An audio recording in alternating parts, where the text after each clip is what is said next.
जहां 75 lakh EPS pensioner हैं जो अपनी पेंशन की बढ़ोतरी मांग करने के लिए हैं, उसमें जो है 1500 लोग आ जाते हैं। या तो आपकी तन की दुर्बलता है या मन की कमजोरी है। अगर आप कहीं काम कर लेते हैं तो आपको पेंशन मिलने का एक अधिकार मिल जाता है। इसी तरह से भीख नहीं मांग रहे हैं, हमारे पैसों को मिलना चाहिए। जो ओपीएस राजस्थान में चलाया जा रहा था उसको निरस्त करके नई सरकार ने जो है एनपीएस लागू कर दी है।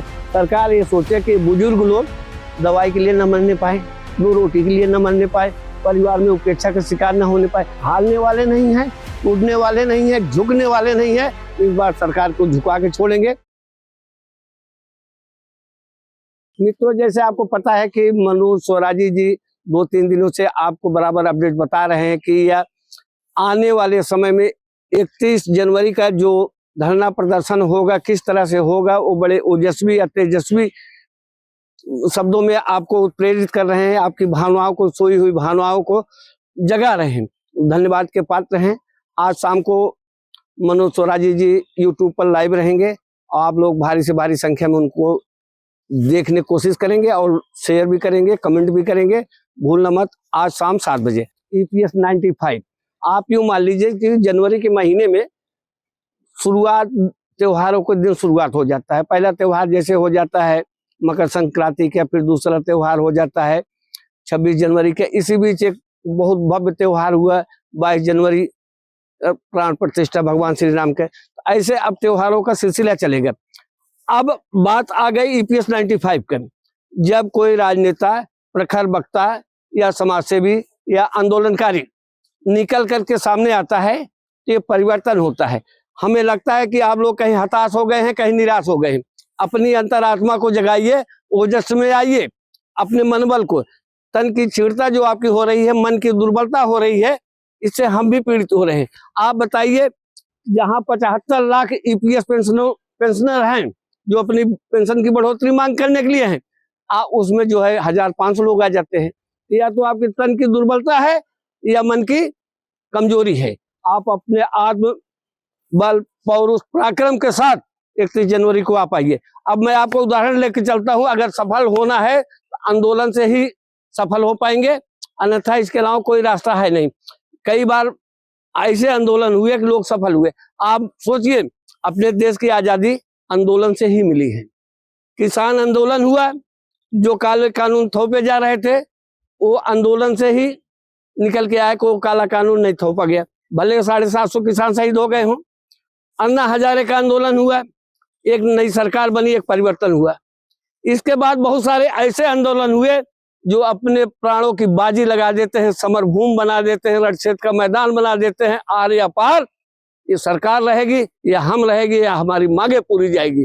तो मित्रों, ये इसलिए हम आपको आक्रोशित भी नहीं कर रहे हैं, आपकी सोई भावनाओं को आकर्षित करने के, केंद्रित करने के लिए कह रहे हैं कि 31 जनवरी को जब आप जंतर मंतर पधारेंगे, जिसका नेतृत्व जो है श्री अशोक राउत जी कमांडर साहब कर रहे हैं, वीरेंद्र सर कर रहे हैं, आप उनके आइए और उनका मनोबल तभी बढ़ेगी, उनके अंदर शक्ति तभी आ पाएगी, आपके कार्य को अच्छा रूप दे सकेंगे जब आपके पास संख्या बल ज्यादा होगा।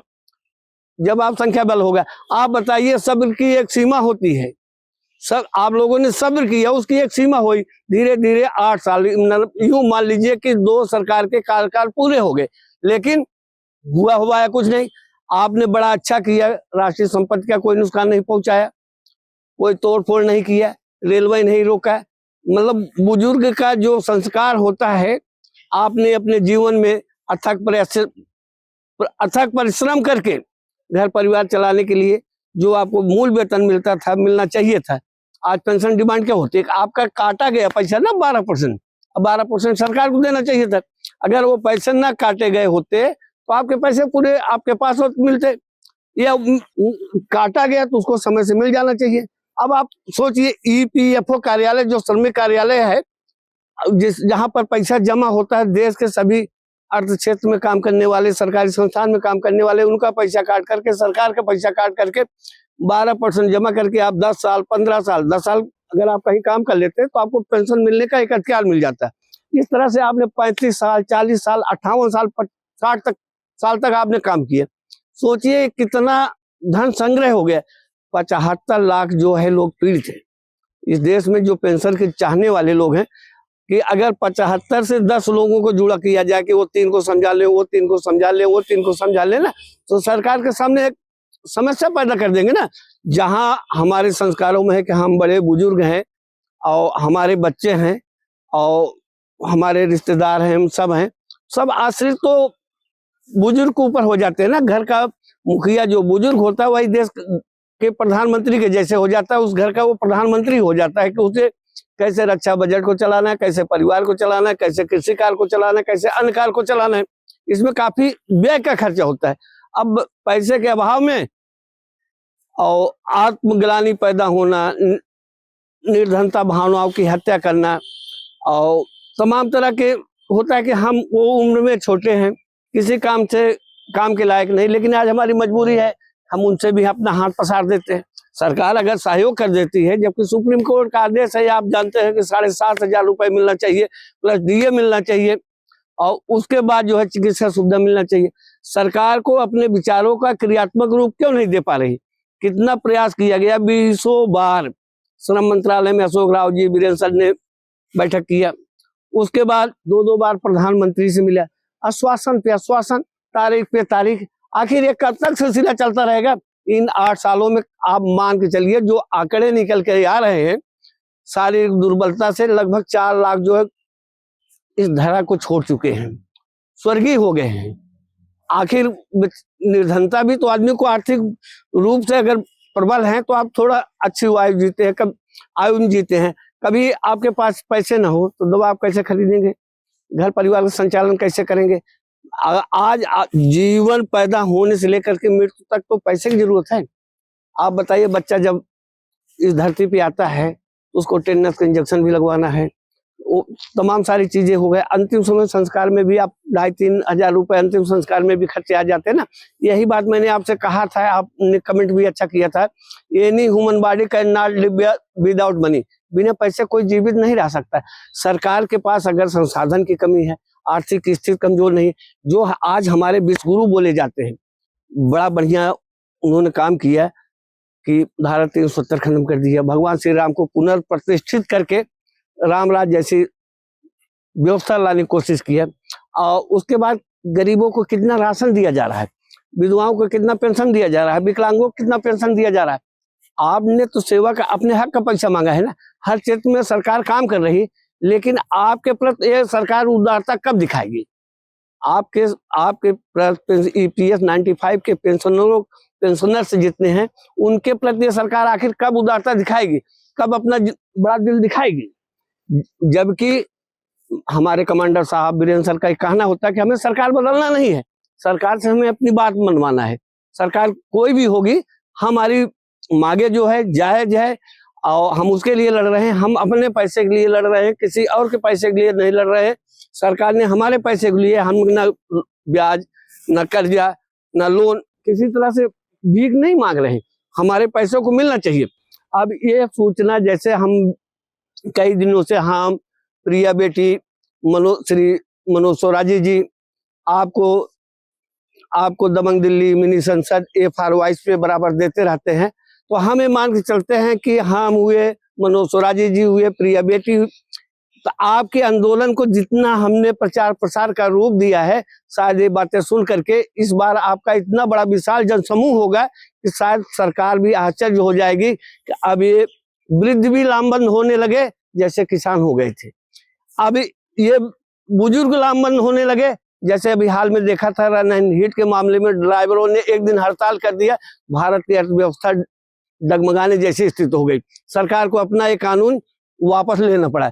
जब संख्या बल आपके पास ज्यादा हो जाए, आप यूं मान चलना वीरेंद्र सर जी, अशोक राव जी के हमें अन्ना हजारे बनना है, हमें राकेश टिकैत बनना है, हमें जो है महात्मा गांधी बनना है। ना तोड़ होगा, ना फोड़ होगा, ना हान होगा, केवल हमें प्रदर्शन में दिखा देना है कि हाँ, जिस तरह से 80 करोड़ लोगों को 80 करोड़ कितना 80 करोड़ लोगों को सरकार राशन दे रही है। ये तो 75 लाख पेंशनरों की बात है भाई। 80 करोड़ में और 75 लाख में कितना अंतर है, आप सोचिए। 5 किलो राशन दिया जा रहा है, सरकार कहाँ से दे रही है? तो आपको 75 लाख में काफी बेचारे तो खत्म हो गए जो नामांकित है, तो हो सकता है 60 लाख ही आए।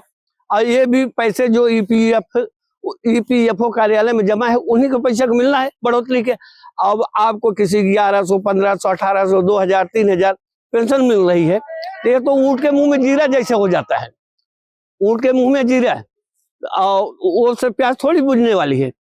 अब इसलिए कि अपने पैसे दे दीजिए। जीवन कितने दिन शेष बचे हैं जो पेंशन डिमांड कर रहे हैं, अगर कैलकुलेशन किया जाए, उनको देख करके आयु लगाया जाए, लगभग वो 60 साल 65 साल के हो गए हैं। एक आदमी का अनुमानित 80 साल 100 बात होती, थोड़े दिन आपको देना है। और एक खबर सुनाओ सरकार की, जो OPS राजस्थान में चलाया जा रहा था, वो भी पेंशन 3 पेंशन के लिए भारत में लड़ाई है इस समय। जो OPS राजस्थान में चलाया जा रहा था उसको निरस्त करके नई सरकार ने जो है ENPS लागू कर दी है। नई पेंशन जो 2004 से लागू हुई है ना, और उसके पहले ओल्ड पेंशन स्कीम जो चलती थी, पुरानी पेंशन, कि आपकी तनख्वाह जितनी है उसके आधे आपको पेंशन के रूप में मिलेंगे, वो बंद कर दिया गया है। तो अब एक ENPS आ गया है, नई पेंशन स्कीम, उसके आधार पर उसका कैलकुलेशन अलग किया जाएगा। अब EPS 95 1995 की स्कीम है, बीच में जो है त्वरित कार्यवाही होकर चालू किया गया। NPS लाएंगे, OPS लाएंगे, काट पीट करके ऐसे रोक दिया गया।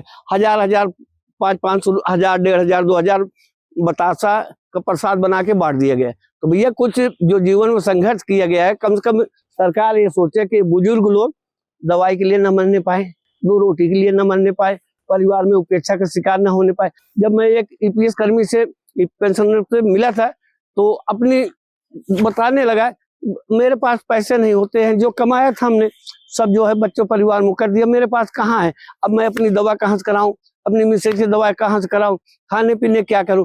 आंदोलन 1 दिन हो 2 दिन हो, दिल्ली में फ्री क्या मिलता है, यहाँ तो 30 रुपए का समोसा मिलता है, 10 रुपए का चाय मिलता है, और खाना जो है 60 रुपए 70 रुपए के नीचे यहाँ नॉर्मल मिलता नहीं।